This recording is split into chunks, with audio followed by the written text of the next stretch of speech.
11 नवंबर 2013 मध्य प्रदेश की राजधानी भोपाल उस समय विधानसभा चुनावों की सरगर्मियों से भरी हुई थी। शहर की सड़कों पर दिन भर शोर रहता था, लेकिन रात ढलते ही माहौल अचानक शांत हो गया था। पुलिस बल का बड़ा हिस्सा चुनावी ड्यूटी में लगा था, इसलिए थाने में भी अपेक्षाकृत सन्नाटा था। पिपलानी थाने के प्रभारी इंस्पेक्टर सुधीर अर्जरिया अपनी ड्यूटी खत्म कर अगले ही दिन व्यवस्था बनाने में जुटे हुए थे। तभी थाने का फोन बजा, एक ऐसी सूचना के साथ जिसने पूरी तरह फिर पूरा शहर और अतः पूरे प्रदेश को झकझोर दिया। बरखेड़ा पठानी के खंडहर में एक अधजली लाश पड़ी है।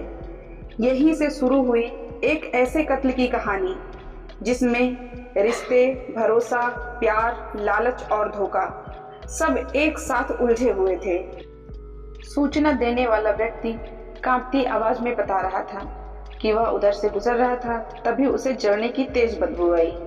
शक होने पर जब वह खंडहर के अंदर गया तो उसकी आंखों के सामने जो दृश्य था वह जिंदगी भर नहीं भूल सकता था। एक अधजली लाश जिसका चेहरा पहचान से परे था। पुलिस मौके पर पहुंची। चारों तरफ राख, जलने के निशान और मौत की खामोशी थी।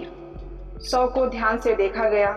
सिर में गोली के निशान साफ थे, यानी पहले हत्या फिर पहचान मिटाने के लिए जलाने की कोशिश। यह कोई सामान्य हत्या नहीं थी। शव की तलाशी में 3 चीजें मिली: 5,000 रुपए नकद, सोने की अंगूठी, गैस की एजेंसी की पर्ची। और यह लूट होती तो ये चीजें गायब होती। पुलिस सीधे गैस एजेंसी पहुंची। पर्ची पर नाम था मनीष तख्तानी। पंचवटी कॉलोनी का पता मिला। पुलिस जब वहां पहुंची तो पिता दिलीप तख्तानी को भरोसा ही नहीं हुआ। मेरा बेटा तो दुकान गया है। लेकिन जब वह खंडहर पहुंचे और लाश देखी, उनकी दुनिया खत्म हो चुकी थी। उस दिन सुबह सुबह सब कुछ सामान्य था। मनीष जल्दी उठा, अखबार पढ़ा, पत्नी सपना ने नाश्ता कराया, बेटी को प्यार किया और शोरूम के लिए निकल गया। घर में किसी को अंदाजा नहीं था कि यह उसकी आखिरी सुबह होगी। शाम हुई, रात हुई, फोन नहीं उठा। फिर पुलिस का फोन आया। लाश के पास ना कार थी ना मोबाइल। मोबाइल की आखिरी लोकेशन मिली, यानी हत्या कहीं और हुई थी और शव को यहाँ लाकर जलाया गया था। यह बेहद योजनाबद्ध अपराध था। जांच में पता चला कि शाम 4 बजे मनीष के पास एक फोन आया था। उसके बाद वह दुकान से निकल गया। कॉल किसका था? हर्षप्रीत सलूजा, पुराना दोस्त, घर का सदस्य जैसा। दोनों परिवार के बीच गहरा विश्वास था। जांच के दौरान पता चला मनीष की पत्नी सपना 1 महीने पहले घर छोड़कर चली गई थी, बाद में वापस आ गई। उस समय इसे घरेलू विवाद समझकर नजरअंदाज कर दिया गया, लेकिन अब यह बहुत बड़ा सुराग था। दिन बीतते गए, कातिल नहीं मिला। सिंधी समाज सड़कों पर उतर आया। व्यापारियों ने प्रदर्शन किया। पुलिस पर भारी दबाव था। जब कॉल रिकॉर्ड निकाले गए, हत्या वाले दिन सपना और हरप्रीत के बीच कई कॉल और मैसेज थे। एक मैसेज: काम होते ही मुझे कॉल करना। अब तस्वीर साफ हो रही थी। पूछताछ में हर्षप्रीत टूट गया। उसने बताया और वह सपना एक दूसरे से प्यार करते हैं, शादी करना चाहते थे, लेकिन रास्ते में एक ही आदमी था, मनीष। योजना पहले ही बन चुकी थी।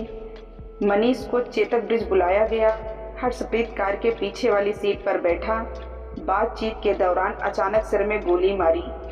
बाहर निकलकर 2 और गोलियां। मनीष वहीं खत्म हो गया।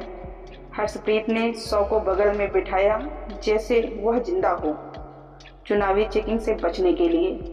फिर बरखेड़ा के खंडहर पहुंचा और शव जला दिया। फिर दोस्त आमिर को बुलाया। पानी से कार धोई, खून के निशान मिटाए। कार में चाबी छोड़ दी ताकि कोई चुरा ले और जांच भटक जाए, लेकिन किस्मत ने साथ नहीं दिया। जांच में सामने आया, सपना मनीष के साथ नहीं रहना चाहती थी। हर्षप्रीत सुसाइड की धमकी देता था। दोनों ने मिलकर फैसला किया, मनीष को रास्ते से हटाना होगा।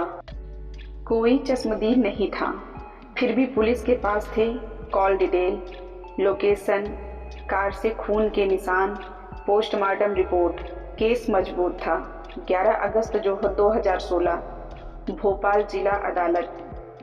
तीनों दोषी सपना तख्तानी, हर्षप्रीत सलूजा, आमिर उर्फ अमीन, आजीवन कारावास।